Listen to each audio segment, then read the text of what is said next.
అయితే సోదర, మన భారతదేశాన్ని మహారాజులు చక్రవర్తులు ఎందరెందరో పరిపాలించిన సస్యశ్యామలైన దేశం. అందులో భాగంగా శ్రీహరి నాభి కమలమందు బ్రహ్మపుత్రుడు మరీచుడు, మరీచునికి కశ్యపుడు, కశ్యపునికి జగతాత్ముడు, జగతాత్మునికి మనువుకు ఇక్ష్వాకుడు, ఇక్ష్వాకునికి ఇకుక్షికి అక్షరాత్మజుడు, అక్షరాత్మజుడికి భానుడికి నెరవరేణ్యుడికి త్రిశంకుడికి హరిశ్చంద్రుడికి లోహితాశుడికి యువనాశుడికి ధృతశంకరుడికి సామంజయుడికి ఢిల్లీవుడికి భాషువుకి అజువుకి రఘువుకి దశరథుడికి శ్రీరాముడికి లవునికి బిందువుకి శతానీకుడు విజయార్కుడికి నందనుడికి నందగోపాలు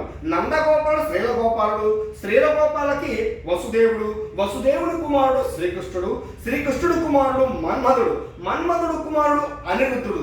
ఇంతటితో సూర్యవంశం పూర్తిపోయింది సోదర. వీరంతా కూడా మన భారతదేశాన్ని పరిపాలించినటువంటి మహారాజులు. అయితే ఇక చంద్రవంశాల విషయానికి వస్తే, ఈ చంద్రవంశంలో ఉన్న రాజులు గరిమి భరద్వాజనందుడు ద్రోణుడు అనగా ద్రోణాచార్యుడు కుమారుడు అశ్వత్థామ తల్లి కృపి అన్న కృపాచార్యుడు స్నేహితుడు భీష్ముడు అన్న వేదవ్యాసుడు కుమారుడు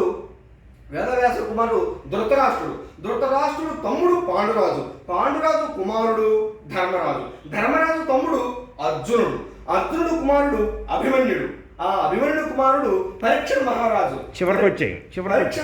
కుమారుడు జన్మేజయుడు కుమారుడు విష్ణువర్ధనుడు కుమారుడు మన రాజరాజ నరేంద్రుడు.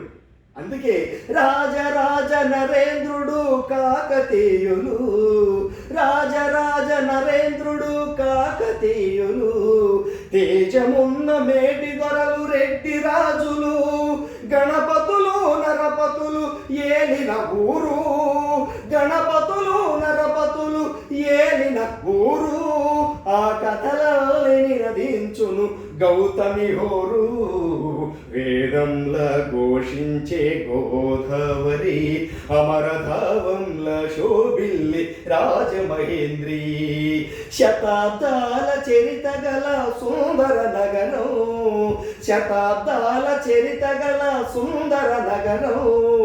గత వైభవ తీర్థుల కమ్మని కావ్యం, వేదంల ఘోషించి గోదావరి, అమరధావంల శోభిల్లి రాజమహేంద్రి.